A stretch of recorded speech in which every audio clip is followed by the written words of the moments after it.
sallallahu ala Muhammad, sallallahu alaihi wasallam, sallallahu ala Muhammad, sallallahu alaihi wasallam. Ya Nabi salam alaika, ya Rasul salam alaika, ya Habib salam alaika, salawatullah alaika, sallallahu ala Muhammad, sallallahu alaihi wasallam, sallallahu ala Muhammad, sallallahu alaihi wasallam. Ashraqal badru alaina فاختفت منه البدور مثل حسنك ما رأينا قط يا وجه السرور. صلى الله على محمد، صلى الله عليه وسلم، صلى الله على محمد، صلى الله عليه وسلم. أنت شمس أنت بدر أنت نور فوق نوري، أنت إكسير وغالي، أنت مصباح الصدور. صلى الله على محمد، صلى الله عليه وسلم، صلى الله على محمد، صلى الله عليه وسلم. يا حبيبي يا محمد، يا عروس الخفقين، يا مؤيد يا ممجد، يا إمام القبلتين. صلى الله على محمد، صلى الله عليه وسلم، صلى الله على محمد، صلى الله عليه وسلم.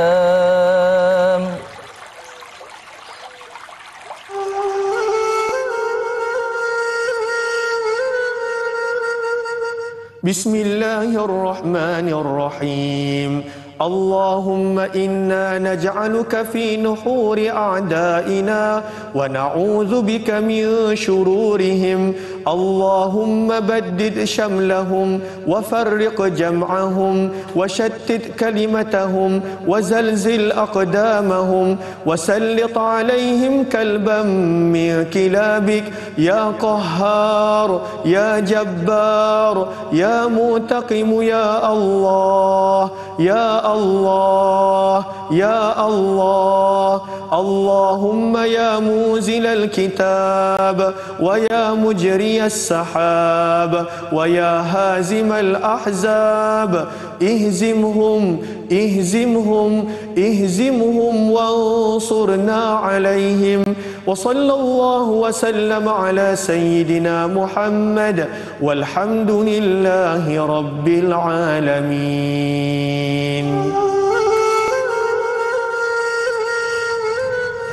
Assalamualaikum warahmatullahi wabarakatuh. Allahumma salli ala Sayyidina Muhammad wa ala ali Sayyidina Muhammad. Anda sedang menyaksikan secara langsung Tanyalah Ustaz. Biar tahu jangan keliru dengan topik waspada sihir cyber bersama dengan Al-Fadhil Ustaz Ya'qub Yusrah. Anda juga boleh menonton secara HD di www.tonton.com.my.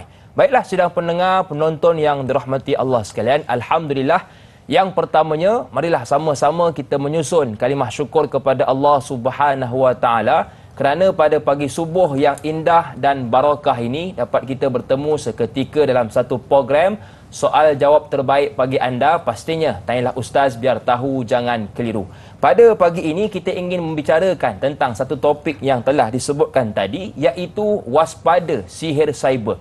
Ini kerana kalau kita lihat dulu, orang mungkin kalau ingin melakukan sihir akan dilakukan secara tradisional ataupun tertutup.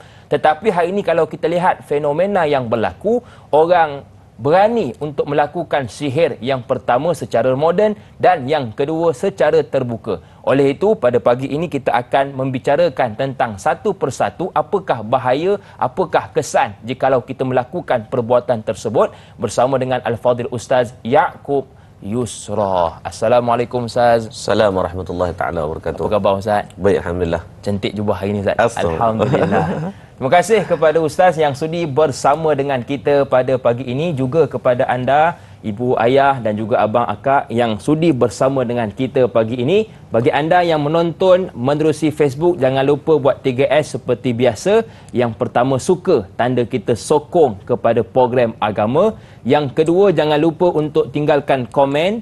Dan yang ketiga, jangan lupa untuk sebarkan juga kepada sahabat mahupun keluarga kita yang lain. Baik, jadi pagi ini kita akan fokuskan kepada waspada sihir cyber. Jadi kalau ingin bertanya, pastikan soalan dalam skop yang telah kita berikan pada pagi ini. Tanpa buang masa, jom kita dengarkan dahulu mukaddimah topik kita pagi ini, waspada sihir cyber.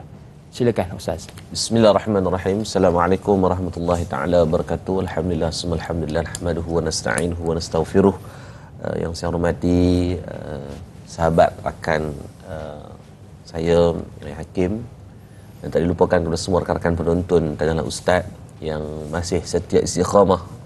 Dan pagi ini kita berada pada hari penghulu bagi sekalian hari, dan di antara salah satu kebaikannya adalah Allah memuliakan kita pagi ini dengan diberikan ruangan majlis ilmu, kan? Walaupun saya yakin semua dalam kepenatan, kan, letih. Ada kalau di KL ni kita kerja, kan? Kami di Kedah cuti betul. Jadi masing-masing atas kesibukan dengan ruang yang ada itu, maka itulah ruangan pahala kita bersama, insya-Allah. Baik tuan-tuan, tajuk yang kita bincangkan berkaitan waspada sihir cyber, atau bahasa mudahnya adalah sihir contemporary yang lebih moden. Kalau dulu ni kita sihir ni kita dengar mungkin dengan jalan-jalan yang digunakan dengan old school. Tapi mutaakhir ini kita tengok bagaimana R&D atau research and development itu dimanfaatkan sihir ini sampai peringkat digunakan teknologi. Betul. Memang tak relax punya depa guna.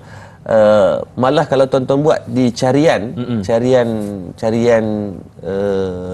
search key online, ataupun search key engine, SEO dia panggil, mereka boleh marketkan sihir, santau, putkau dengan secara online. Maksudnya dia promote pakai ads, advertising. Gamak tak ganas sikit masuk TV je. Kita tahu insya-Allah TV3 akan tolak lah, kan. Tapi nak abang kata punyalah Samsung depa ni lah ni, secara keterbukaan itu dipromotkan. Promote untuk apa? Nak hantar ke orang. Dia ada pula package A, bagi dia demam biasa-biasa. Package B, sampai sakit dia sampai peringkat apa. Package C sampai lumpuh, hak tu sampai mati, sampai macam tu sekali. Malah ada ilmu-ilmu hitam ataupun ilmu sihir yang dituju kepada orang secara percuma. Kalau kita tanya habis dia boleh hantar cara percuma ni dah, kenapa? Habis dia dapat apa? Ada orang yang nak test ilmu dia. Dia belajar ilmu hitam, belajar ilmu-ilmu yang karut-marut ni, maka dia perlukan alat untuk di orang panggil nak cuba. Try and error dia punya ilmu tersebut. Jadi semakin modernnya zaman, kita ingat semakin ditelan dengan masa ataupun zaman. Jawapannya tidak. Betul. Kami yang terlibat dengan pembelajaran ataupun perubatan Islam ni, kita jumpa semakin yang pelik-pelik pula. Betul. Sampai mereka ni boleh cross ilmu yang Melayu cara Melayunya, yang Siam cara Siamnya, yang Hindu cara Hindunya, yang Indonesia cara Indonesianya. Maka dia buat macam dengan bakar kuda, macam bakar kucing tu. Maine Coon dia cross dengan British Shorthair kan. Dia buat mengarut-ngarut ni. Dan benda itu inilah yang berlaku dalam dunia sebenar. Dan bukanlah tajuk kita bincang pagi ini untuk kita nak mendatangkan satu perasaan yang taksub pula. Hari apa-apa semua jin, apa-apa semua sihir kan. Dia kata saya berniaga tak laku lah Ustaz. Saya rasa ni confirm dah, ni kena perbuatan sihir orang ni, mesti kena santau orang kan. Semua benda dituduh kepada jin. Jin terkejut, aku pula kena akhir zaman ni, dia pula kena fitnah kan. Aku tak buat apa pun kat kedai dia kan, aku pula kena tuduh. Kita tak mahu sampai taksub, semua benda nak dihalalkan kepada alam-alam yang kita tak nampak ini. Cuma kita nak ambil prevention is better than cure. Kita mencegah itu lebih baik daripada mengganti. Itu kita letakkan satu benda lain yang Allah sebutkan dalam surah yang kedua, ini suratul Baqarah ayat yang ketiga, untuk kita beriman dengan alam ghaib ini kerana ia wujud di keliling kita. Betul. Malah Rasulullah SAW, nanti kita akan ceritakan secara detail dan panjang bagaimana Nabi SAW sendiri pun pernah diuji dengan ujian ketika di Madinah Al-Munawwarah itu, ketika mana puak-puak Yahudi ini bukan baru jahat, lama dah jahat. Karena kita akan ceritakan secara detail Nabi sendiri pernah disihir sehingga Allah turunkan ayat Al-Quran. Semoga Allah memberikan kebaikan untuk mukhadimah. Tuan-tuan jangan pergi mana-mana, kita akan bincang satu tajuk yang sangat luar biasa. Padu dia ni insya-Allah Allah bagi manfaat untuk pengetahuan bersama. Baik, kita nak beristighfar seketika. Teruskan bersama dengan kami selepas ini, pastinya dalam program Tanyalah Ustaz, biar tahu jangan keliru.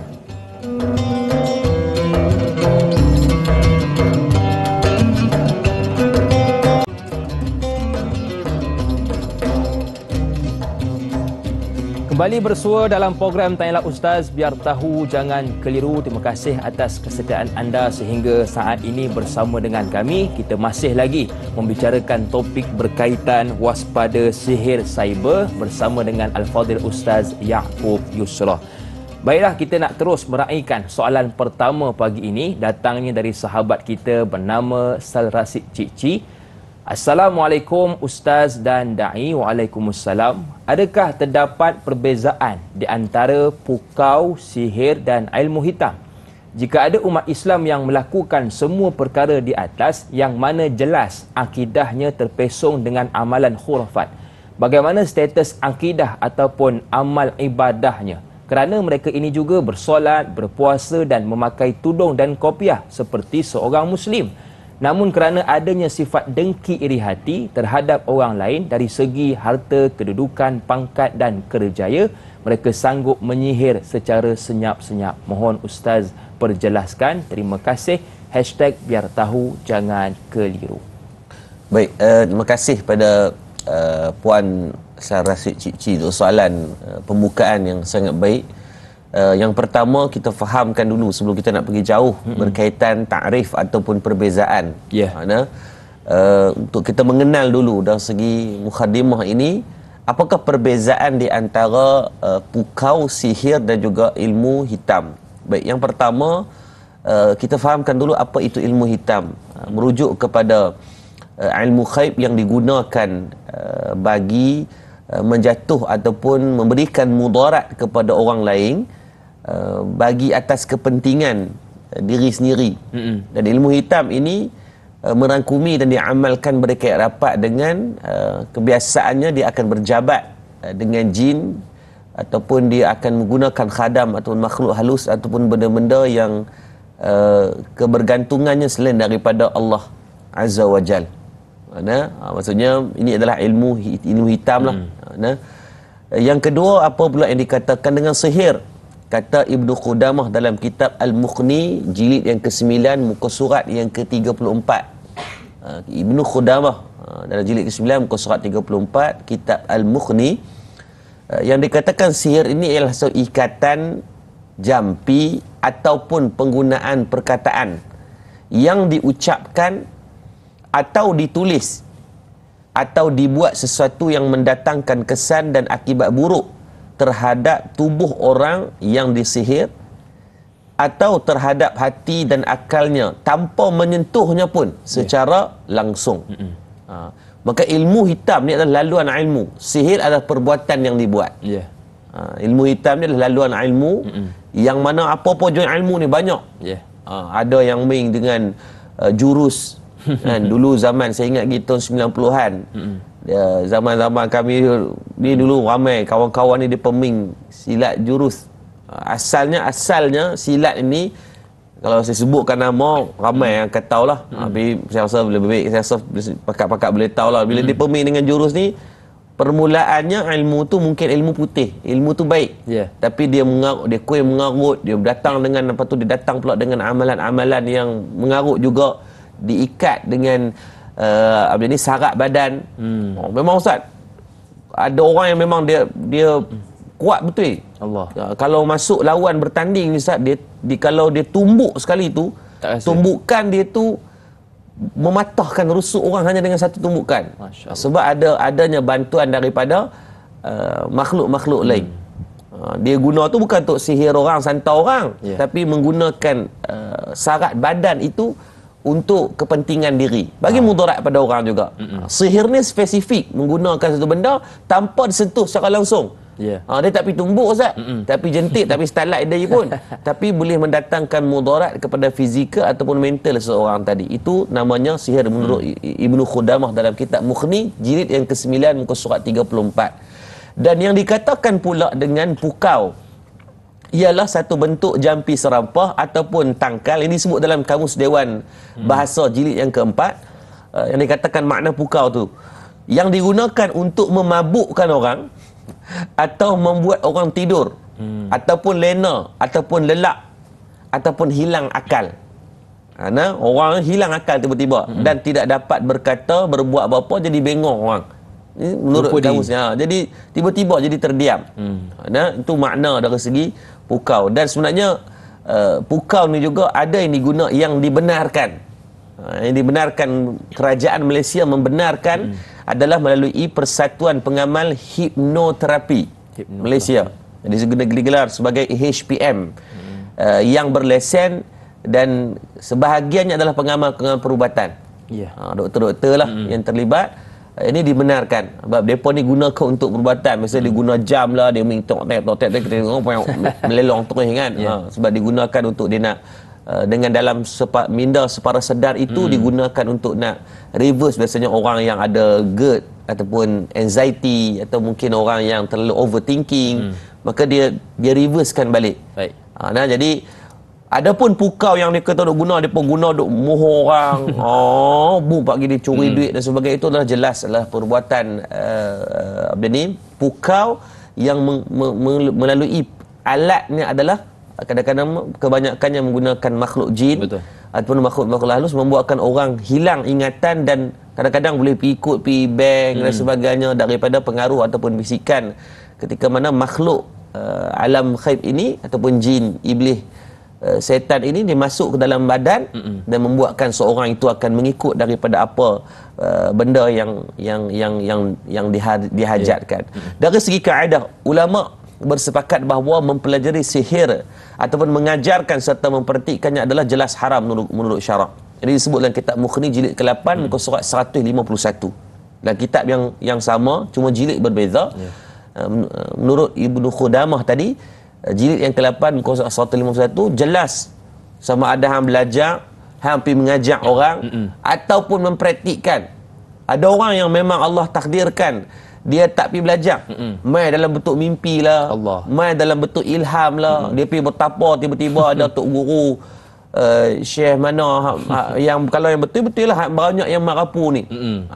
Bahkan ada yang menggunakan ayat Quran tapi disongsangkan. Saya pernah tengok ada jampi serapah yang ditulis itu adalah memang matan ayat Qurannya. Tetapi dibalik disongsangkan ayat tersebut sehingga bawa kepada sesatan dan menjadi suatu jampi serapah yang bawa kepada pemujaan. Nah, sesungguhnya disebutkan dalam kata Ibnu Khudamah, sesungguhnya mempelajari sihir dan mengajarkan adalah haram. Tidak ada khilaf daripada kalangan ahli ilmu. Maksudnya tidak ada ruangan yang dibincangkan. Imam Nawawi pun sebut dalam kitab syarah Imam Nawawi, syarah Imam Muslim, mengatakan bahawa adapun mempelajari sihir dan mengajarkannya hukumnya jelas mutlak adalah haram. Nah, maka tidak ada ruang yang dibincangkanlah. Dan soalan yang kedua ditanyakan pula, macam mana hak orang duk beramai solat. Dia semayang. Semayang ni orang panggil dia Pak Lebay lah. Orang panggil dia ni kira day ni muka tekan hitam, muka-muka hitam, nak abang kata semayang sungguh kan, tapi masih lagi terlibat dengan perbuatan-perbuatan kurafat ini, baik yang terdengar bagi elok. Orang yang terlibat dengan perbuatan kurafat ini, Nabi sebut di dalam hadis riwayat Imam Bukhari, kata Nabi, ala unabbiukum bi akbaril kabair salasan. 3 dosa besar yang Allah tak ampun sampai bila-bila. Kalau buat 3 dosa besar ni balik awal, tidak akan diampun selama-lamanya. Whatever it costs. Nabi kata apa? Umat aku semua akan masuk ke dalam syurga kelak, kecuali orang yang mereka ni memang tak mau. Antara orang yang memang tak mau untuk masuk ke dalam syurga yang terlibat dengan 3 dosa besar ni, antara Nabi kata apa? Yang pertama, al-isyraku billah wa uququl walidain wa syahadatu dzur al-qaulu dzur. Apa makna yang pertama? Al-isyraku billah, dosa mensyirikkan diri kepada Allah. Di antara perbuatan syirik kepada Allah, manusia yang berjabat dengan makhluk lain selain daripada Allah. Betul. Terlibat dengan unsur sihir, susuk, santau. Maksudnya dia tahu, dia yakin bahawa benda yang memberi kesan dalam kehidupannya ni di antaranya adalah selain daripada Allah. Hanya mutlak milik Allah yang memberikan kesan dan menjadikan sesuatu kesembuhan atau apa-apa pun. Maka beringat pada siapa yang masih terlibat dengan unsur-unsur kurafat ini, itulah perbuatan syirik yang kalaulah kita mati terbeban dengan dosa ini, maka selama-lamanya tidak akan diampunkan dosa tersebut. Tak berbaloi lah kita nak santau orang, nak sihir kawan tu, ataupun nak pakai ilmu syarat badan, ataupun nak bagi ilmu cantik tubuh. Dia cucuk sana, dia cucuk tang sini, dia cucukkan dengan maka tidak akan diampun selama-lamanya. Dan ingat, yang dikatakan akidah itu adalah tiang utama. Itu adalah tiang utama. Dan apabila gugurnya tiang utama, maka tidak akan wujud kesempurnaan bangunan itu. Sebagai saya bagi tamsilan mudah beginilah tuan. Semayang ni tuan-tuan memang TikTok. Bacaan cantik daripada Allahu Akbar, rukun qaulinya sempurna, rukun fi'linya sempurna. Kira memang sujud 2 jam setengah. Punyalah bagus warak. Terkejut orang tengok darah sampai turun kepala-kepala dia punya sujud, punya lama. Tapi dalam solatnya yang sempurna sampailah diberikan salam, tiba-tiba hanya satu benda dia tak buat, tak ambil wuduk. Allahu Akbar. Maka yang wuduk tadi menjadi laluan ataupun kunci kepada penerimaan solat. Ya. Walaupun 13 rukun solat dalam mazhab Syafi'i itu dia jaga kemas keming lah. Rapat elok. Tiba-tiba dia sembahyang melok, orang kata Allah Tok Imam baca tadi sedap lah Tok Imam. Tak pernah lagi lah Tok Imam. Biasa Tok Imam lama kami qul huwallah bagi 2. Tapi Tok Imam ni baca sedap sungguh lah. Sampai bagi salam tu sempurna elok kami tengok. Dia kata, hampa tengok tadi tu semayang tak ambil wuduk lagi. Kalau ambil wuduk tak tahulah lagu mana pula. Tu dia. Maka solat tadi tidak sah. Kerana apa? Tiang utama dia tidak jaga, yakni dengan wuduk. Begitulah juga dalam soal ibadah. Sebanyak mana ibadah dilakukan, kalau teras asalnya runtuh ataupun rosak, yakni akidah, maka tidak akan dikira amalan tersebut. Maka bertaubatlah kepada Allah pada siapa yang terlibat.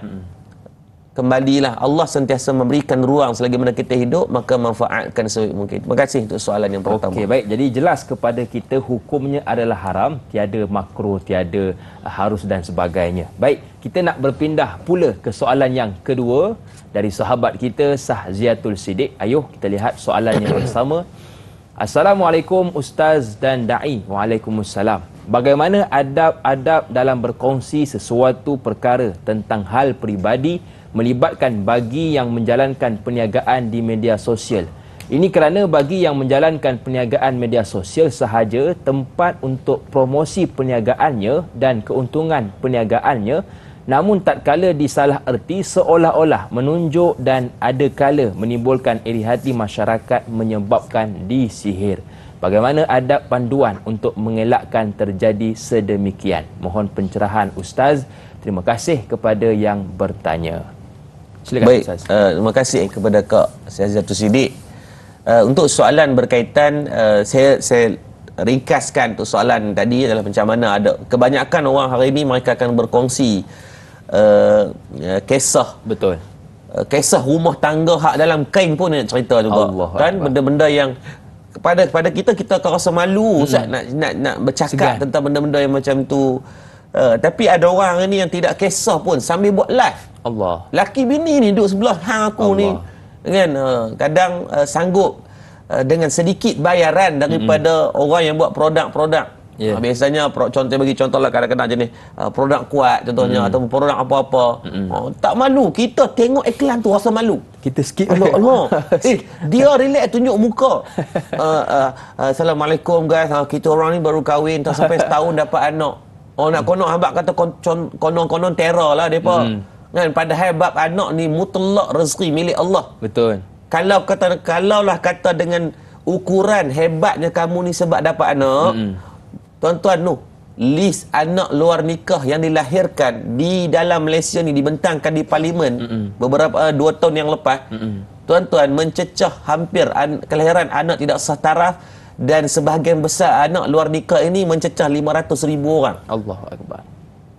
Pilah tanya mana-mana budak orang yang berzina ni, tak ada seorang pun nak dapat anak. Lagi terror depa. Betul. Sebab apa? Depa dalam keadaan melakukan hubungan di luar pernikahan ini, tak ada siapa pun mau nak, tiba-tiba dapat anak. Lagi terror depa lah. Kalau nak abang kata kekuatan nak diukur dengan urusan zuriat semata-mata. Maka dan hari ini benda tu tidak menjadi satu yang bawa kepada malunya sebagai maruah diri. Orang bercakap je kan. Dia buat live, kadang-kadang dia boleh cerita je. Assalamualaikum guys, ni saiz badan saya sekian-sekian. Itu adalah dia membody shaming ke diri dia sendiri tanpa rasa malu. Dengan sebab apa? Nak berniaga.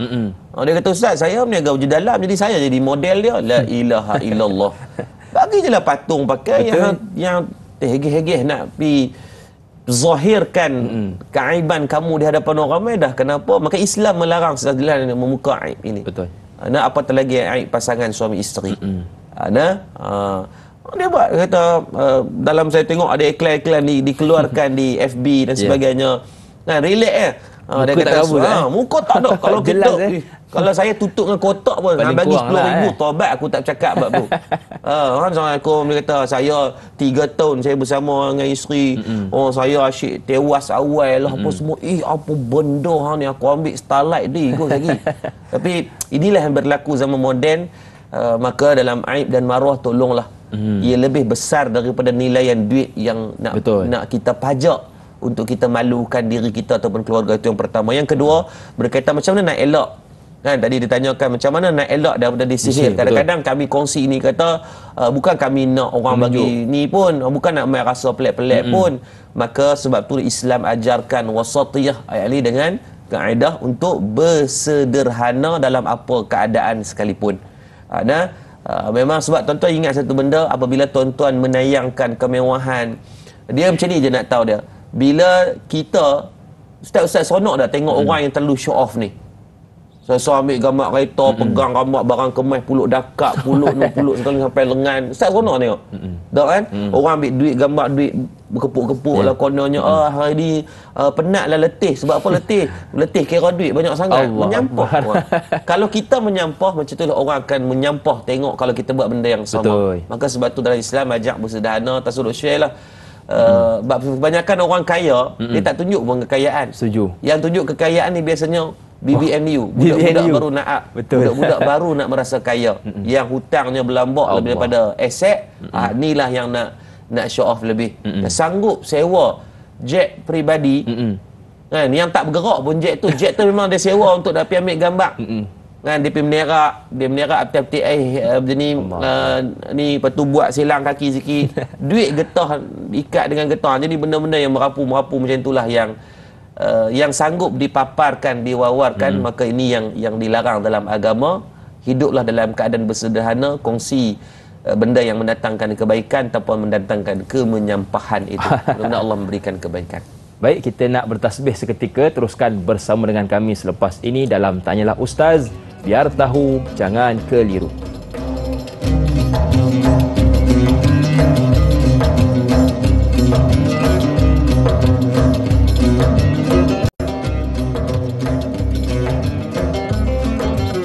Jangan disimpan.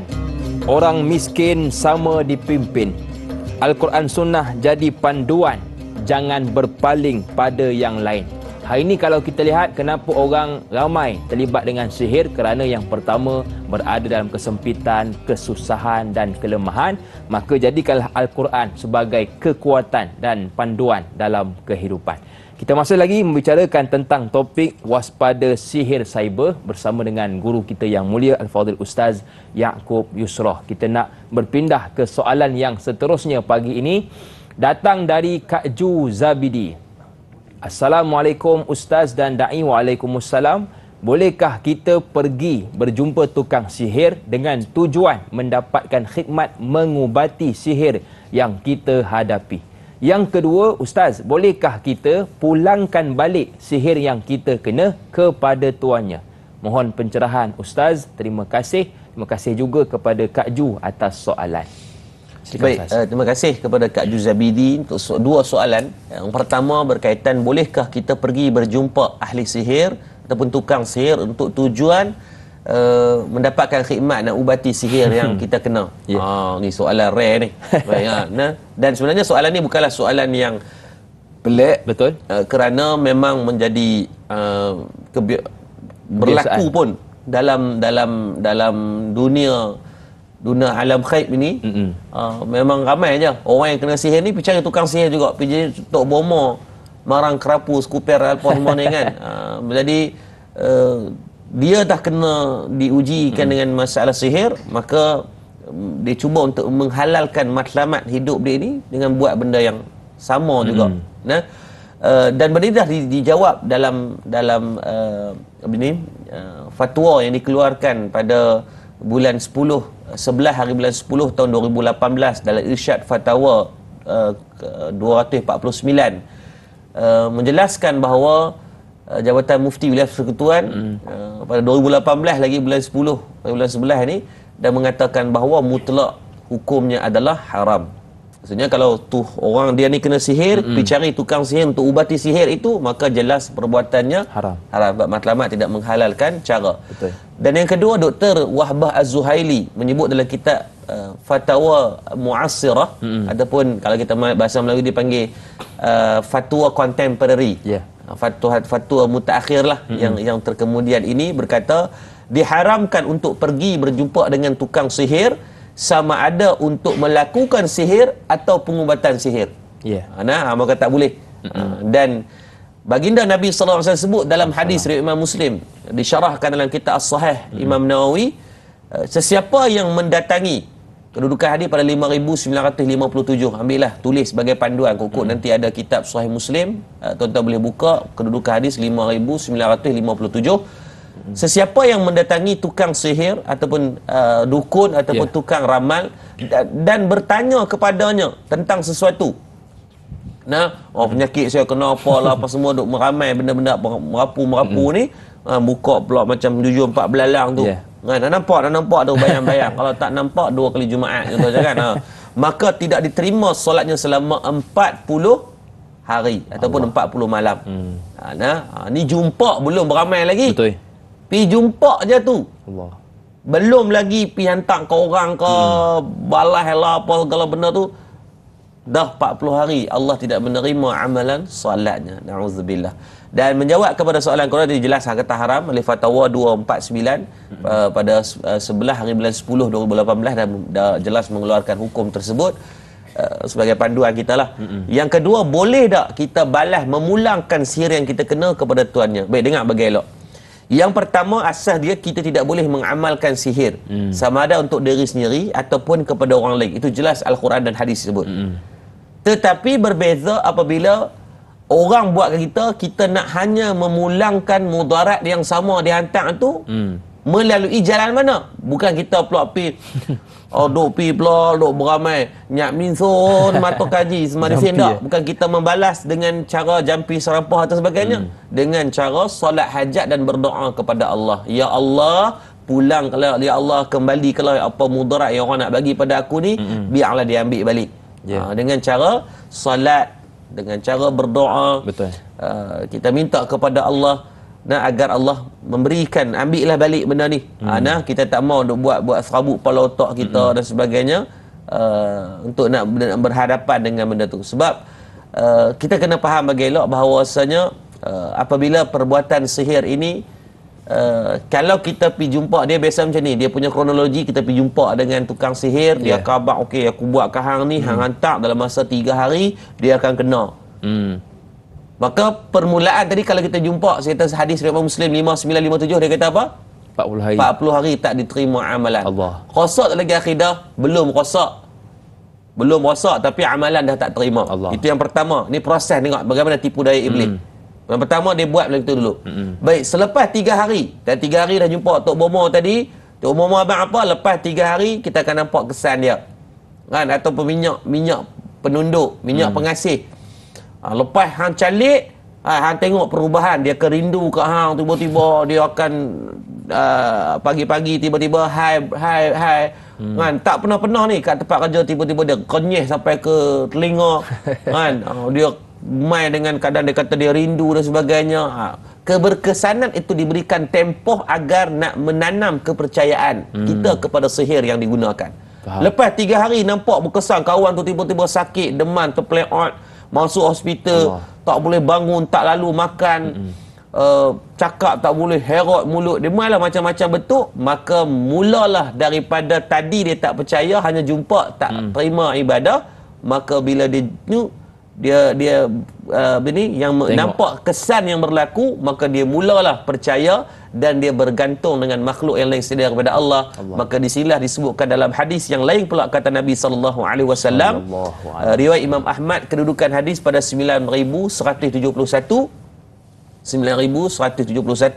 Nabi kata apa? Sesiapa yang mendatangi dukun atau tukang ramal lalu dia membenarkan apa yang dikatakan tadi, kan dah tadi 3 hari lah, 2 hari lah, lepas tu memberi kesan pula dan dia percaya, maka sungguh ia telah kufur ataupun rosak terus secara akidahnya, akan rosak kepada apa yang diturunkan oleh Nabi SAW, yakni agama Islam itu. Nah, proses tengok, dia muhur kita, dia kencing kita dengan cara pergi jumpa dulu kan, ataupun nak balas dia kata aku boleh buat ke hang, tapi aku hang kena bagi aku pulut kuning kan, dengan ayam apa sekian-sekian, padahal kawan duk kawan yang duk makan ataupun dia jamah jin yang khadam dia dan sebagainya untuk melaksanakan tugas tersebut. Jadi di sini saya rasa borderline yang perlu kita letakkan bahawasanya kalau melalui doa, minta dengan cara solat hajat, bukan kita tuju kepada siapa-siapa, hanya memulangkan mudarat yang Allah Allah tetap mengizinkan. Kalau orang nak buat sihir, kalau tak izin tak berlaku pada kita. Tapi kadang Allah izinkan untuk mungkin ujian, untuk memberi pahala kepada kita, menambah nilai ilmu kepada kita. Macam saya belajarlah ilmu perubatan Islam ni dengan guru saya, Tuan Guru Ustaz Arifin Ayub ni, dengan jalan sebab saya kena sihir dulu. Jadi bila kita kena sihir tak tahu nak berubat, jumpa orang ustaz ni berubat sat, lepas tu balik jadi balik dan sebagainya. Tak tuntuang kepala otak pening saya pergi cari. Pergi sampai Terengganu, pergi belajar setiap bulan alik untuk pergi belajar. Bukan nak pergi tangkap hantu, bukan nak jadi Ghostbuster bawa pergi tembak nak tangkap hantu macam dalam cerita tu dah. Tak niat untuk diri sendiri je. Jadi Allah bagi ujian, dengan ujian tersebut kita boleh overcome dengan kita pergi belajar, tambah nilai ilmu, macam mana nak merawat dan sebagainya. Wallahu a'lam. Baik Ustaz, hari ini kita suka juga berkongsi gambar antaranya di ruangan Facebook contohnya. Jadi adakah sihir itu boleh dilakukan melalui gambar seperti yang ditanyakan oleh sahabat kita Tuan Ismail Maisa? Assalamualaikum Ustaz dan Da'i. Waalaikumsalam. Di zaman serba canggih internet dan teknologi moden, contohnya Facebook, bolehkah seseorang itu sihir melalui gambar? Mohon pencerahan Ustaz. Terima kasih. #biar tahu jangan keliru. Baik, terima kasih kepada Tuan Ismail Maisa. Yang pertama saya nak mengajak tuan-tuan dulu, hampa pun pulun bab-bab benda-benda macam ni nganga pepom tak dak tak bunyi. Baik tuan-tuan, saya nak mengajak tuan-tuan tekan butang share, sebarkan seluas-luasnya agar ramai orang yang mungkin tuan-tuan ni, saya jujur nak cakap, kebanyakan orang yang hidup pada tahun 70-an, 60-an, 50-an yang zaman peperangan, zaman penjajahan, zaman komunis, bukan semua tapi sebilangannya terlibat dengan unsur-unsur alam malam mistik ni. Depa bukan nak buat naya ke orang Ustaz.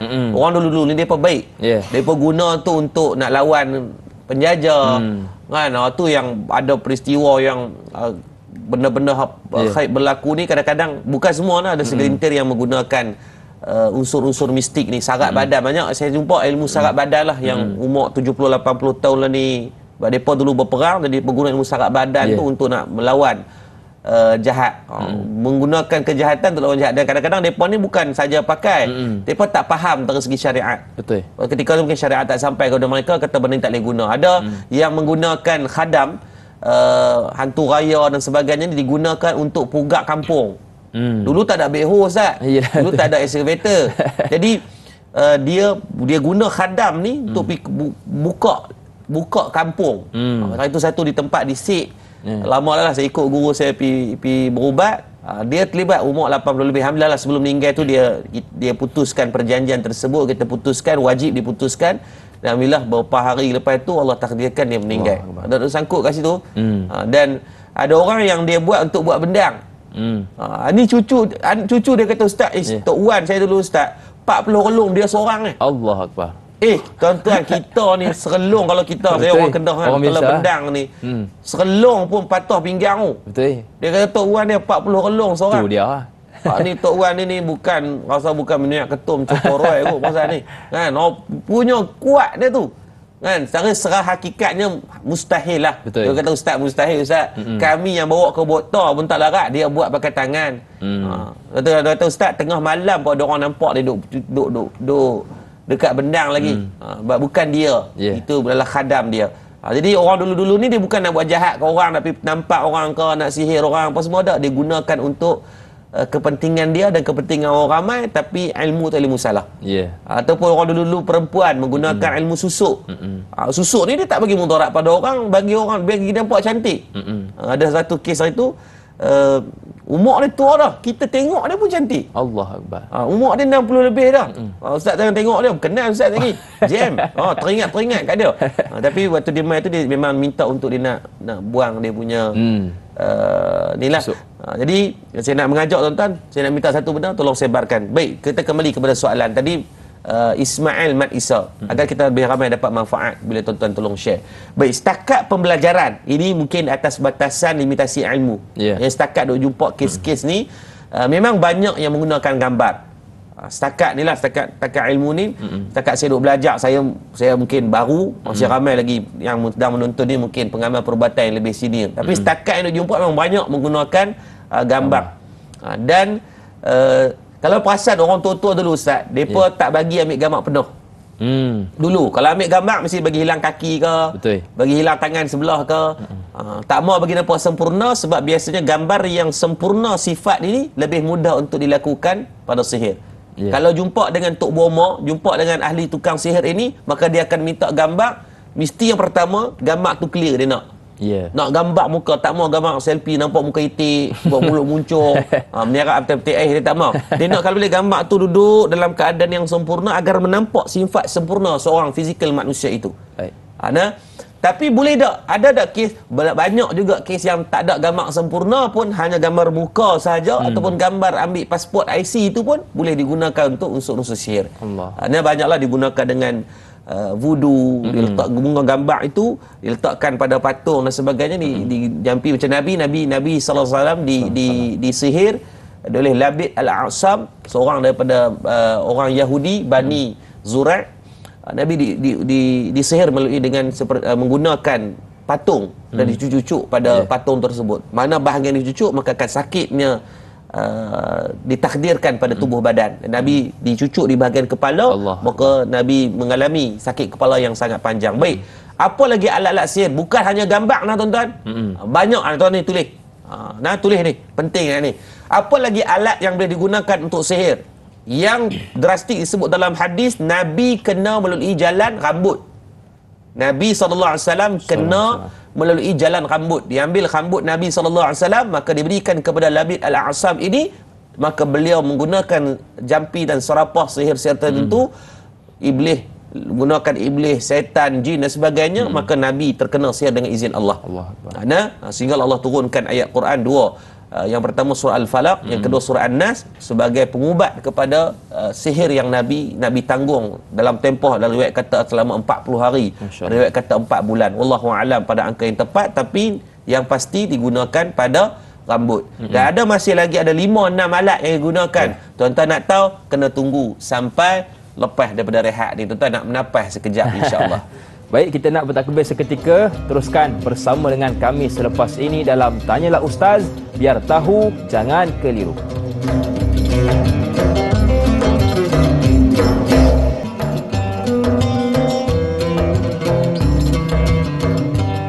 Terima kasih kepada anda yang masih lagi sudi bersama dengan kami dalam Tanyalah Ustaz, biar tahu jangan keliru. Masih lagi kita bincangkan topik waspada sihir cyber. Baiklah sidang pendengar dan penonton dan juga Ustaz, Madad Festival 2023, satu acara terbesar Madad untuk penutup tahun 2023 ini yang bakal berlangsung di Murtada Dakwah Center bermula 16 hinggalah 25 November. Boleh Ustaz kongsikan kepada kami tujuan dan keistimewaan Madad Festival ini? Baik, sedikit kita sebelum kita nak pergi balik kepada soalan yang ditanyakan tadi, kita saring sedikit dengan apa yang sedang berlaku. Program yang bermanfaat, sangat-sangat bermanfaat. Program karnival yang kita jalankan selama 10 hari di Madad, sambil kita bersolidariti untuk orang di Palestin. Jadi kita himpunkan semalam pun alhamdulillah untuk hari pembukaan kita bersama dengan Madad berselawat semalam. Saya rasa lebih hampir 10,000 daripada pagi dah sampai ke malam. Tadi saya pun habis program semalam pukul 2 pagi. Habis 2 pagi di sini balik rumah sampai pukul 3. Pukul 3 baru bertolak datang, itu yang muka tak cukup sifat sikit begini, minta maaf lah. Dah 2 hari, memang 2 hari ni tidur saya rasa 6 jam tak sampai lah dalam tempoh 48 jam ni. Jadi kalau tuan-tuan tengok nampak muka tak senonoh sikit ni, saya minta maaf lah. Dan alhamdulillah berlangsung sangat baik. Semalam kita bersama dengan Syekh Zanul Asri, kita bersama dengan Ustaz James Bevan, Ustaz Aiman Sobri Arsyad, dan bersama dengan ramailah Ustazizah yang datang. Kita ada berkuda, memanah secara percuma. Yang bestnya free. Semalam pun sahabat kita da'i yang duk Arau, siapa dia? Allah sama-sama Iwan pun datang, masya-Allah bersama dengan kita di sana. Jadi masya-Allah tabarakallah. Dan yang bestnya tuan-tuan, pada malam ni secara khusus pada malam ni kita akan jalankan kelas bersama dengan tuan guru saya tadi, yang menulis buku kitab ni juga, yang sebagai penyemak saya susun, maka guru saya yang ini adalah ilmu kita belajar macam mana cara nak merawat sihir. Masing-masing boleh buatlah pagar dekat rumah, cara nak tahu tanda-tanda kena sihir dan sebagainya. Tuan guru Ustaz Arifin Ayub yang akan bersama kita di Masjid Madad pada malam ni untuk sesi khas ceramah perdana berkaitan alam mistik ni. Untuk kita kenal pasti, bukan nak semua taksub saya kata tadi, saya ulang, tapi untuk kita nak faham dan kita tahu kewujudan yang ada bersama kita yang Allah sebut dalam Al-Quran tadi. Dan kita akan buat rawatan secara besar-besaran. Rawatan secara besar, maksudnya kalau tuan-tuan yang sedang menonton ni mungkin diuji lama dah usaha ikhtiar macam-macam. Dan saya pun cerita tadi, ikhtiar sebelum ni macam-macam ni. Saya sendiri bila kena sihir tu, berubat ni masa berbelah-belah lah.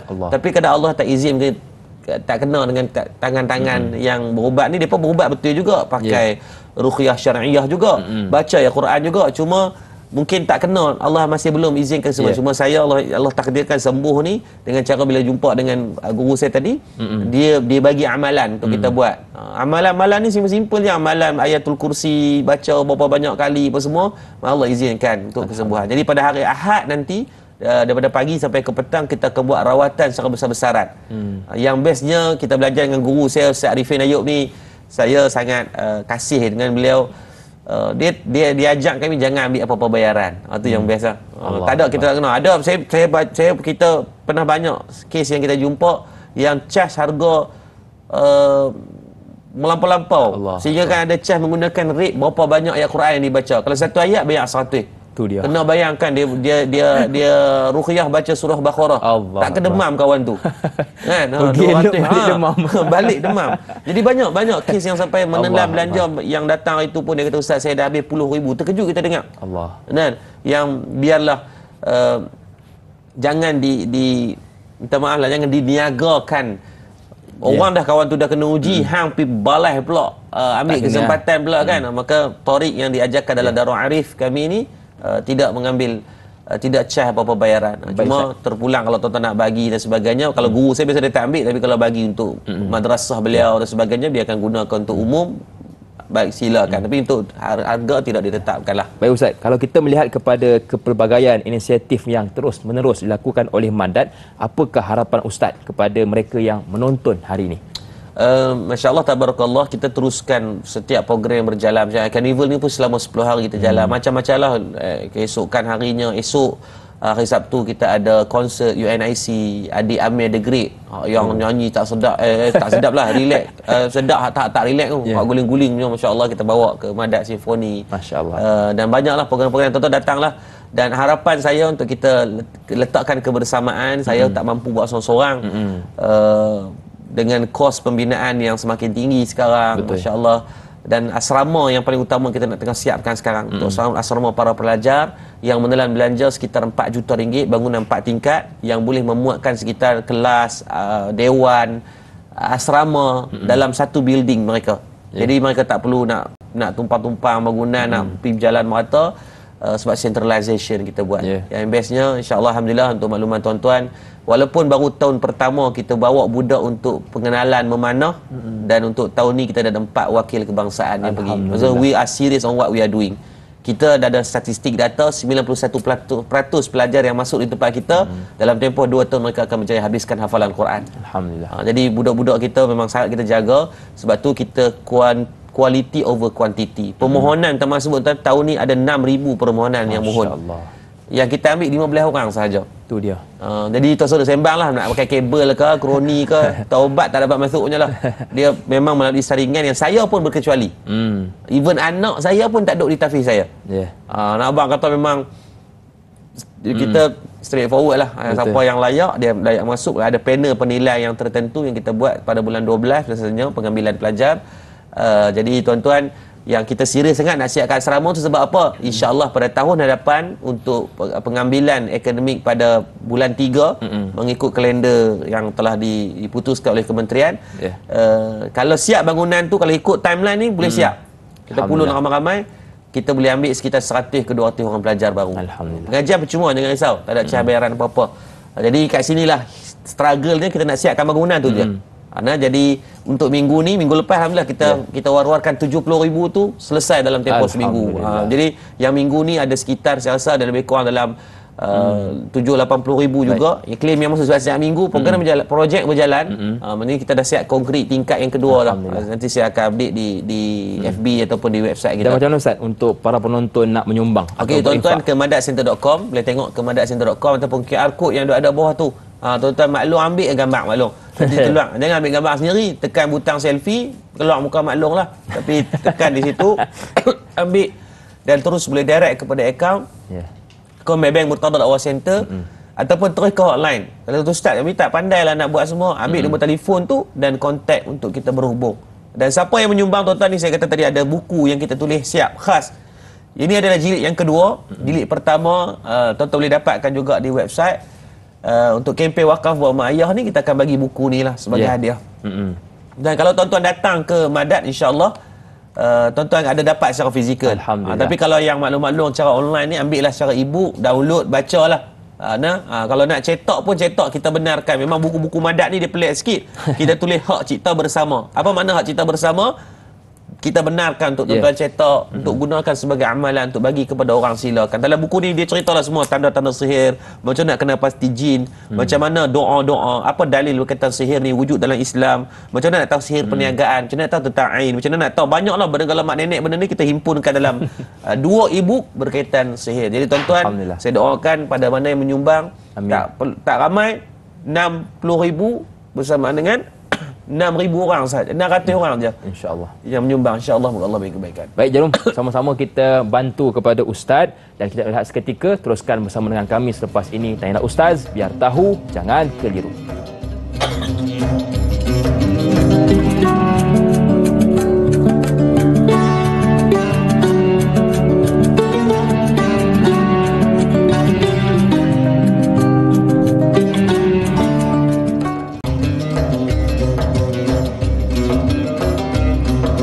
Apa tanda orang baik? Bercakap hati-hati, berjanji menepati. Apa tanda orang baik? Pada Allah taat, pada manusia nasihat. Apa tanda orang baik? Buat sihir takut, buat baik tak kedekut. Terima kasih kepada anda yang masih lagi sudi bersama dengan kami dalam Tanyalah Ustaz, biar tahu jangan keliru. Kita masih lagi membicarakan topik berkaitan waspada sihir cyber bersama dengan Ustaz kita Al-Fadhil Ustaz Ya'qub Yusra. Baik, kita nak terus meraihkan soalan pagi ini. Kali ini pula datang dari Rosdin Samah.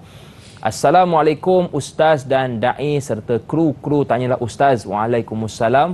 Mengapa sihir dikatakan cukup berkesan atau menjadi dalam kalangan sesama masyarakat Melayu berbanding dengan kalangan orang bukan Islam?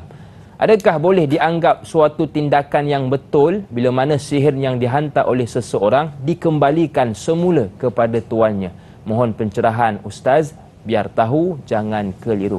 Terima kasih kepada Rosdin atas soalan. Baik, terima kasih kepada Abang Rosdin kita. Terima kasih untuk soalan yang sangat baik. Cuma sebelum saya nak menjawab soalan ini, saya nak habiskan sikit tadi berkaitan apa yang digunakan, alat-alat yang digunakan untuk sihir selain daripada rambut dan gambar. Tuan-tuan ambil ni, tulis laju-laju sikit. Yang kedua, digunakan baju sebab tu kalau dia orang tua dulu dia dilarang kita daripada baju disidai di luar daripada kawasan rumah. Atau waktu maghrib ni kena kutip sebelum maghrib. Kerana baju digunakan juga sebagai alat sihir. Yang keempat, digunakan najis.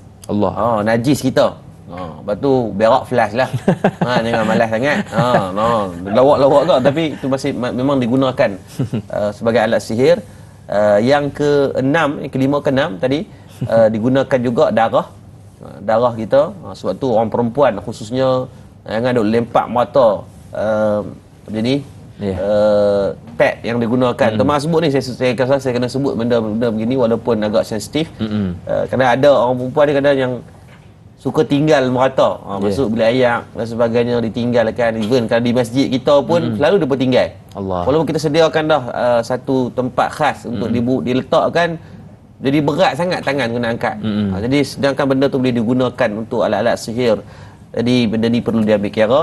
Dan yang ketujuh di antaranya digunakan juga, yang ni yang paling saya rasa yang agak canggih lah. Ini mungkin bukan level cak ayam lah. Jin yang digunakan, iblis yang digunakan ni, yang bukan level cak ayam, menggunakan nama sahaja. Dia tak guna gambar, dia tak guna semua alat-alat tu, dia hanya menggunakan nama sahaja. Biasanya nama berbinkan mak, maka dia dah boleh untuk memakan dengan izin Allah lah. Jadi ini beberapa benda yang, dan mereka gunakan juga pejabat, rumah. Kadang-kadang sihir tu tak ada pada tubuh dia, tapi ada pada rumah. Jadi pergi berubat, bawa tuan pergi berubat, tak ada apa, balik rumah baru kena. Ataupun pejabat, macam baru ni ada seorang sahabat kita polis, baik dia, bagus dia, kenal dia baik, berubat dia, setiap kali berubat okey kat dia, tak ada apa, tak ada reaction apa pun bila kita ruqyah dan sebagainya. Tapi bila kata ustaz, setiap kali masuk pejabat sakit kepala. Bila cek-cek balik, oh sihir tu digunakan di pejabat. Untuk tak mau bagi dia masuk pejabat, bagi serabut. Kemudian dia duduk pada unit yang panas. Unit yang memang unit tu orang tak suka sangat lah, sebab melibatkan kepada dia unit yang serbu untuk dadah ni. Maka mereka menggunakan jalan-jalan tersebut. Auzubillah. Okey, baik, kita respon kepada soalan Abang Rosdin Samah kita berkaitan ada dua soalan, tapi soalan kedua tadi kita dah jawab berkaitan dengan fatwa yang dikeluarkan pada 11 hari bulan 10 2018 dalam fatwa irsyad dikeluarkan 296 tadi. Soalan pertama berkaitan mengapa sihir dikatakan berkesan dalam kalangan orang Islam, masyarakat Melayu lah kan. Dia jarang, walau agama lain tak ada pun, saya rasa ini adalah bukan kata tak ada. Sebenarnya dalam pengamal perubatan Islam, tanya tengok mana-mana orang pengamal perubatan Islam, antara sihir-sihir yang kuat ni bukan daripada sihir orang Melayu enggak pun. Jujur ni, biasanya daripada Siam. Dia sebab dia macam inilah, bukan salah pada bangsa, bukan salah pada agama, tapi ada minoriti segelintir yang jenis gatai nak menjadi ekstremis yang buat kepada ni. Dalam agama Islam pun ada penyelewengan yang berlaku, segelintir ni. Dalam agama Hindu pun ada, dalam agama Buddha pun ada, dalam agama Kristian pun ada. Cuma tidak diceritakan kepada kita. Yang kita duduk tengok cerita hantu polong, Sunda bolong, mak lampir. Kita dengar kan kisah-kisah sihir yang saya kita agama lain, bangsa lain banyak je berhadapan. Di antara saya rasa mungkin di atas batasan ilmu saya, yang saya dengan guru saya, banyak yang antara yang worst juga, yang jenis kuat dari segi sihir yang digunakan adalah Siam. Siam antara yang saya rasa kuat, tak relax lah dia punya pemujaan dia, ini banyaklah benda-benda yang mereka lakukan. Dan di antara juga dalam agama Hindu pun ada, tapi bukan semua Hindu tu jahat. Hindu tu lah satu amalan agama mereka itu saya rasa mengajak ke arah kebaikan je. Tapi yang ada yang menyeleweng ni, menggunakan dengan ritual-ritual mereka. Dan di Indonesia pun banyak. Indonesia sebab mereka ni terlalu ramai, maka banyaklah pelik-pelik tu pun wujud. Dan malah yang saya rasa kalau dalam dunia perubatan Islam ini juga kita berhadapan dengan bagaimana sihir itu di R&D kan. Mungkin dia tak ada makmal lab ya. Kan? Tapi mereka ada R&D, research and development. Dulu kita ajak untuk pagar rumah dengan ikhtiar lah, ikhtiar menggunakan ayat Quran dan sebagainya, minta dengan izin Allah itu minta dipagar. Pagar tapi tembus juga. Menggunakan laluan airborne pula dah. Canggih. Buat pula kita pun ikhtiar lah dengan Quran sebagainya pun buat untuk tutup dengan izin Allah ni. Masuk melalui binatang pula dah. Dia betul dia kata dia buat ada Randy juga. Dan ada satu kes di Terengganu, guru saya lah yang kongsikan, dia menggabungkan, dia hybrid, menggunakan cara nak rawat ni, kita kenakan pasti dulu sakit apa, ataupun menggunakan bangsa jim apa. Dia ada bangsa, contoh yang pecahkan rumah tangga ni dia menggunakan bangsa Adasim. Adasim ni memang tugas dia disebut dalam hadis, diceritakan berkaitan Adasim ni memang portfolio dia bagi pecah belah rumah tangga. Macam contoh baru berkahwin, tiba-tiba kalau nak bergaduh, sebelum ni bercinta bukan main, naik motor dua-dua duk raga motor kan. Lepas kahwin ni tiba-tiba jadi jauh, makan hati, benda yang kecil-kecil pun nak bergaduh kan. Suami balik stokin, dia londe-londe stokin tu kat depan rumah pun boleh jadi bergaduh, benda-benda gitu. Jadi kena cek balik kadang-kadang adanya unsur-unsur Adasim ni. Dan Adasim ni tak wajib orang hantar pun, kadang-kadang dia ni lah jin ni yang dia berkenan contohnya. Dia tengok budak ni nampak yang duk jaga master ni nampak bagus, nampak comel sangat. Dia berkenan, bukan saya. Dia tu berkenan. Maka dia pilah. Dia panggil jin asyik. Bukan ada orang hantar pun, bukan ada orang pergi sihir pun. Tapi dia datangkan dalam bentuk dia tu berkenan. Ahli keluarga saya dulu seorang kena. Kalau Orang masuk Minang apa semua tu elok, dah tiba-tiba putih. Tak ada sebab langsung. Tak ada sebab. 3-4 orang sampai jadi macam tu. Lepas tu Berubat. Pergi berubat. Berubat dengan guru kita juga ni. Dia berubat. Tak ada 3 bulan berubat menikah dah. Alhamdulillah. Kalau Allah izin lah kan. Betul adalah aturan Allah. Betul. Maka mereka juga ada R&D lah. Yang pasti setiap daripada, saya rasa setiap daripada tempat ataupun negara itu ada je. Betul. Cuma dari segi penjenamaan orang Melayu ni cuma kita duk dengar kita lah. Depa banyak je yang kes yang pelik-pelik yang berlaku. Baru ni saya jumpa jenis dia tu agama lain. Dia tanya ustaz boleh nak mai berubat. Bila saya tanya guru saya, guru kata tak boleh sebab kita nak guna ayat Quran nak berubat dia. Kan? Cuma dia ni minta kena ikhtiar dengan amalan yang baik dan sebagainya ni untuk sapu ayak apa semua tu sila macam tu je lah. Wallahu a'lam. Okey, baik. Jadi itu antara jawapan kepada soalan yang ditanyakan oleh Rosdin Samah. Kita nak berehat seketika. Teruskan bersama dengan kami selepas ini. Tanyalah Ustaz, biar tahu, jangan keliru.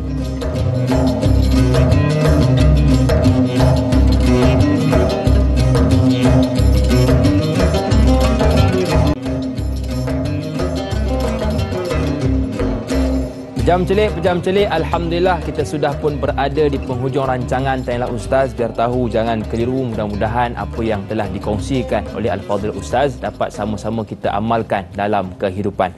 Kita nak terus beralih ke soalan berikut. Datangnya dari Fadli Mak Syah. Assalamualaikum Ustaz, Da'i dan semua kru Tanyalah Ustaz. Waalaikumsalam.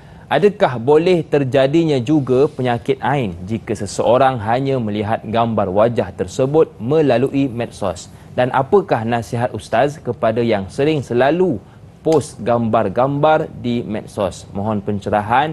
Terima kasih. #biar tahu jangan keliru. Okay, baik. Terima kasih pada Abang Fadli Mak Syah untuk soalan berkaitan ain.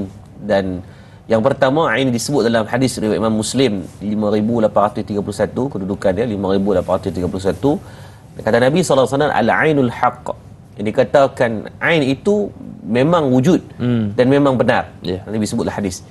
Dan Nabi sebut dalam mafhum dia, jika ada sesuatu walau kana syai'un sabiq, jika ada sesuatu yang menjangkaui qadar al-khadru ataupun qadar yang Allah qada dan qadar yang telah Allah tetapkan, kalau yang boleh menjangkaui, kata Nabi, maka ain lah yang boleh menjangkauinya.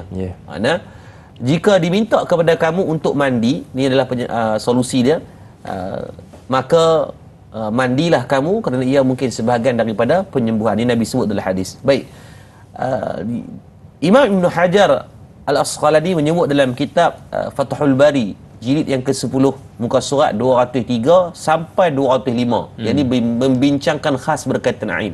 Kalau nak dijadikan sebagai rujukan, tuan-tuan tengok kitab Fathul Bari jilid yang ke-10. Tu baru ni berbelah-belah jilid tu, 20 jilid tu, ambil jilid yang ke-10 muka surat 203 hingga 205 sebagai rujukan ni lah, agar kalau mungkin tuan-tuan sedang ni sakit tiba-tiba, badan rasa tak ada semangat, malas nak pergi kerja, jadi makan tak lalu, tapi dari segi unsur-unsur gangguan setan, iblis, jin tak ada, picit pun tak ada, tapi masih rasa tak ada semangat tu, maka try check dalam ni, mungkin takut kena ain. Dan daripada Abu Umamah bin Sahal bin Hunayf, beliau berkata Amir bin Rabi'ah melewati Sahal bin Hunayf. Ini sahabat Nabi lah, 2 orang sahabat Nabi yang baik. Jadi ketika Sayyidina Amir bin Rabi'ah melewati Sahal bin Hunayf ini, ketika tu Sahal bin Hunayf ni tengah duk mandi. Tengah duk mandi di riwayat kata satu perigi. Jadi perigi ni dia terbuka lah sikit. Orang mandi bukan mandi lanjir bulat tu. Kan, mandi bertutup lah. Tapi biasalah orang lelaki mandi mungkin pakai kain basah, bahagian badannya nampak dan mungkin sedikit di bahagian kaki, pahanya nampak. Betis, paha atas, betis, minta maaf, betis. Maka ketika mana Amir bin Rabi'ah ini lalu Amir berkata, dia kata apa, aku tidak melihat seperti hari ini kulit yang lebih mirip keindahannya daripada kulit wanita yang dipingit. Maksudnya nak abang kata dia kulit putih gebu lah. Contohlah ni contoh nak abang kata bahasa dia katakan abang dia puji. Bukan dia kutuk. Orang ni hitam legam. Kan kalau JPJ pun sangkut lah tu kutuk. Ni dak dia lalu tu, maka ketika tu Amir bin Rabi'ah ini dia memuji. Sahal bin Hunayf ini kata nak kulit hang ni cantik no. Aku tengok lagi cantik dan menawan daripada orang perempuan. Maka pujian itu datang tanpa ada sedikit pun iri hati, hasad ataupun kebencian. Tetapi dengan izin Allah dan melalui takdir Allah juga, maka ketika itu Sahal bin Hunayf terkena penyakit ain. Allahu Akbar. Maka yang ni yang disebutkan, yang dikatakan Nabi sebut dalam hadis riwayat Imam Nasa'i, kedudukan hadis 7679. Tulis tengok 7679. Riwayat Imam Abu Daud 4737. Hadis yang sama. Nabi kata apa mafhum dia? Berkaitan apakah amalan yang kita boleh cegah. Kisah tentang tadi saya pendekkan dulu. Selesailah kisah yang tadi Sahal bin Hunayf tadi bila dia kena ain, maka berjumpa dengan Nabi SAW. Berjumpa dengan Nabi SAW bagikan penyelesaian untuk dia pergi ambil wuduk. Nabi kata kamu dah terkena ain. Dan ketahuilah bahawa ain yang kamu kena tu daripada sahabat yang kamu baik dengan dia. Dan Amir bin Rabi'ah pun tak ada niat. Betul. Tak ada, dia bukan niat nak kutuk. Nak kutuk kau tak ada. Tapi dengan sebab rasa takjub ataupun dia rasa kasih kepada seorang. Imam Ibn Hajar sebut dalam kitab Fathul Bari yang saya sebut tadi, jilid yang ke-10 muka surat 203 tadi, kata apa? Ain ini boleh terjadi apabila rasa takjub walaupun tanpa sifat iri hati ataupun hasad, dia boleh berlaku. Dan daripada keadaan kamu mencintai ataupun terlalu membenci. Sama ada hang suka sangat, memang fan club tahap relax, orang lipas susah mati sangat pun boleh datang kepada penyakit ain, dan juga terlalu benci juga boleh datang kepada penyakit ain. Sebab tu Islam ajak kita dalam bersederhana tadi. Baik, dan Nabi minta kepada Sahal bin Hunayf tadi untuk berwuduk, dan Nabi siramkan air wuduk tadi di bahagian belakang ini, Nabi mandikan dia, maka dengan izin Allah maka sembuh daripada penyakit itu. Lepas tu siapa yang kena ain ni, maka niatkan, ya Allah bagilah kesembuhan kepada aku, boleh baca doa la ba'sa tuhuran insya-Allah, ataupun Allahumma anta syafi la shifa'u illa shifa'uka. Ambil wuduk dengan niat, ya Allah kalau aku terkena penyakit ain, moga Allah bagi perlindungan. Dan mandi selepas berwuduk tadi, mandi. Itu yang disebut oleh Nabi dalam hadis riwayat Imam Muslim tadi 5831. Baik, apa benda amalan ni dia, kita dah nak sampai kepada garisan penamat ni, tak nak habis ni, saya takut saya tak dan. Jadi apa amalan yang boleh dilakukan? Ini disebutkan oleh Nabi SAW dalam hadis yang disebutkan dari riwayat Imam Nasa'i 7679 tadi, ataupun riwayat Imam Abu Daud 4737. Ini doa tuan-tuan, doa yang kita boleh amalkan bersama. Macam mana nak elak daripada kena ain? Sebab kita tak boleh nak halang orang suka kita. Betul. Dan kita tak nak halang orang benci kita. Dan kita takut di antara kecintaan dan kebencian tadi, kita bimbang dia menjerumus dan termasuk terkenanya ain kepada kita pula, ataupun kepada orang lain. Kita berkenan sungguhlah dia ni bagus kan, kita suka sungguhlah kat ustaz tu. Ada sahabat saya ustaz kalau menjadi panel yang duk main di sini juga, dia kena ain. Allah Akbar. Tu saya forum dengan dia kata kena ain. Dia teruk jugalah. Panel tanyalah ustaz jugalah. Tapi alhamdulillah nampak sekarang dah semakin baiklah dari segi kesihatannya. Ini amalan doa dia Nabi sebut. Nabi kata apa? Disebut dia kata u'izukuma bi kalimatillahi tammat min kulli syaitani wa hammatin wa min syarri kulli ainin lammah. Nak ambil bahasa Melayu lah. Aku memperlindungkan kamu berdua. Kenapa pada ayat ni u'izukuma menggunakan pada dua? Nabi minta aku mohon perlindungan kepada kamu berdua kerana hadis ini Nabi baca ketika mana Nabi mohon perlindungan kepada cucunda Nabi Sayyidina Hasan dan Sayyidina Husain. Adapun untuk kita, bacalah a'udzu bi kalimatillahi tammah. Boleh baca dengan Lone Ranger lah. Aku mohon perlindungan. Pada hadis tu memang jelas Nabi baca memang riwayat berkaitan Nabi baca kepada Sayyidina Hasan dan Sayyidina Husain cucunda Nabi sallallahu alaihi wasallam. Aku mohon perlindungan daripada kamu berdua dengan kalimat-kalimat Allah yang maha sempurna daripada syaitan, binatang berbisa dan juga mata yang dengki. Yang disebut dengan wa min syarri kulli ain lamah. Dari mata-mata yang dengki ataupun yang terlalu mengasihi. Ini di antara doa yang saya rasa kita boleh amalkan. Dan doa ni juga disebutkan oleh para ulama, apabila kamu mengamalkan dengan a'udzu bi kalimatil tamma ila akhir tadi saya sebutkan tadi ni, maka Allah akan bagi perlindungan daripada binatang-binatang berbisa atau binatang-binatang buas. Kalau ada jebon ke, ada maligan, Allah bagi mungkin gemuruh pada binatang tadi, ataupun dia akan belah. Ada ular dalam rumah kita ke, Allah mungkin akan gerakkan dia untuk beralih daripada dia patuk kita. Ini memang khusus kepada haiwan yang berbisa dan juga daripada penyakit ain. Dan amalan kedua yang boleh diamalkan juga adalah mengamalkan dengan surah Al-Falaq dan surah An-Nas. Ingat saya kata tadi, ini adalah surah yang Allah turunkan ketika Nabi disihir oleh Labid bin Al-A'sam tadi, daripada orang Yahudi, daripada Bani Zura'.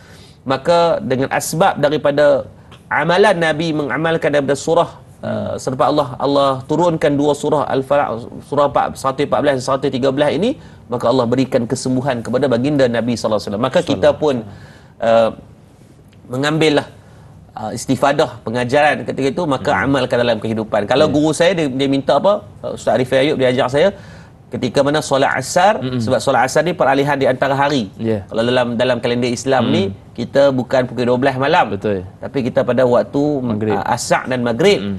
Maka pada waktu asar ini amalkan dengan surah, rakaat pertama baca surah Al-Falaq, rakaat kedua baca surah An-Nas. Saya rasa kira-kira kita semua duk hafal dah. Sebut surah Falaq, tuan-tuan mungkin tak ingat. Qul a'udzu birabbil falaq. Itu surah dia. Amalkan dengan surah tersebut, insya-Allah Allah memberikan perlindungan daripada makhluk-makhluk jin, iblis, laknatullah ini, kerana mereka wujud dengan kita. Dan juga kadang perbuatan deki qul a'udzu birabbil falaq adalah daripada perbuatan tangan-tangan manusia. Jadi tuan-tuan, saya kira-kira kita mungkin dah mencapai kepada garisan penamat, kan? Jadi sedikit kesimpulan. Saya rasa tuan-tuan, bukanlah tajuk perbincangan kita ni nak bawa kepada unsur ta'assub untuk semua benda kita nak talak kepada unsur sihir, unsur santau dan sebagainya. Ketahuilah bahawasanya benda ini wujud daripada kalangan kita. Kita beriman bahawasanya adanya unsur ini kerana Nabi SAW pun pernah disihir, dan Nabi Musa AS pun dia melawan dengan bangsa penyihir yang hebat. Jadi dan suka saya nak mengajak tuan-tuan jadi orang yang terlibat dengan sihir. Untuk kita prevention, atau kita boleh mengubati atau mencegah dia.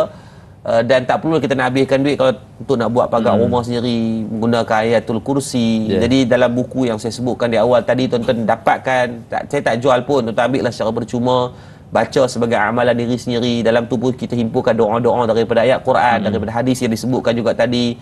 Nak keluar rumah nak baca apa, nak bawa kereta nak baca juga amalan apa. Sebab takut kadang-kadang tengah duk bawa kereta, banyak aja berlaku kan lintasan yang pelik-pelik. Jadi bila terkejut tu kita panik, maka reaction kita tu bawa kepada kepalangan. Jadi kita mohon perlindungan pada Allah, kerana yang memberi kesan dan mudaratnya Allah, dan yang memberi perlindungan juga adalah mutlak milik Allah Subhanahu wa taala. Baik, terima kasih kepada Ustaz. Kita pun sudah berada di penghujung rancangan Tanyalah Ustaz sebagai menjemput barakah. Sedikit doa penutup Ustaz. Baik, a'udzubillahi minasyaitonirrajim. Bismillahirrahmanirrahim. Alhamdulillahirabbil alamin, hamdan yuwafi ni'amahu wa yukafi'u mazidah. Amin. Allahumma ansuril Islam wal muslimin. Amin. Wa ikhwanina mujahidin khususan fil Falastin. Amin. Wa fi kulli makan wa fi kulli zaman wa fi awtanina bi rahmatika ya arhamar rahimin. Amin ya Allah. Ya Allah, Tuhan kami, ampunkan dosa-dosa kami, kedua ibu dan ayah kami, guru-guru kami, pemimpin-pemimpin kami, jiran tetangga kami, sama ada dalam keadaan kami sedar atau kami tak sedar, ya Allah. Amin, ya Allah. Ya Latif, lembutkan hati kami, ya Allah. Hati kami keras dengan dosa dan maksiat yang telah kami lakukan, ya Allah. Ya Allah, tangan yang kami tadah pada pagi ini, tangan yang banyak melakukan dosa dan maksiat kepadamu, ya Allah. Amin. Ya Allah, kau peliharalah kami daripada unsur sihir, daripada unsur-unsur mistik yang kami tak nampak dengan mata kepala kami, ya Allah. kerana Kaulah yang selayaknya yang memberikan perlindungan kepada hamba yang Kau kehendaki ya Allah. Ya Allah, kami banyak melakukan kesalahan. Anda ada dalam kalangan kami yang menonton pagi ini pernah terlibat dengan unsur-unsur khurafat, pernah terlibat dengan unsur-unsur syirik, maka terimalah taubat kami ya Allah, dan putuskan hubungan kami dengan unsur-unsur yang mendatangkan pada kerosaknya akidah kami ya Allah. Ya Allah, peliharalah kami dan keturunan kami, zuriat kami daripada fitnah dunia dan fitnah yang didatangkan dalam bentuk jin iblis laknatullah ini ya Allah. Ya Allah, kami mohon doa yang khusus ya Allah, berilah kemenangan dan kesejahteraan ke atas umat Islam, khususnya ke atas bumi Palestin ya Allah. Yang sedang berjuang di atas kalimah la ilaha illallah Muhammad Rasulullah ya Allah. Memelihara negara mereka, memelihara agama kami dan mereka ya Allah, memelihara hak kemanusiaan bersama ya Allah.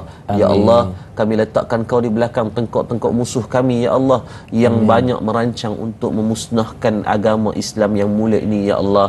Maka gagalkanlah perancangan mereka ya Allah. Ya Allah, pada kami yang menonton pagi ini yang sakit, kesembuhkanlah penyakit-penyakit kami ya Allah. Pada kami yang jahil, kurniakan kefahaman ilmu kepada kami. Pada kami yang masih makan harta haram, riba, rasuah, syubhah, maka ampunkan semua dosa-dosa bagi kami ya Allah.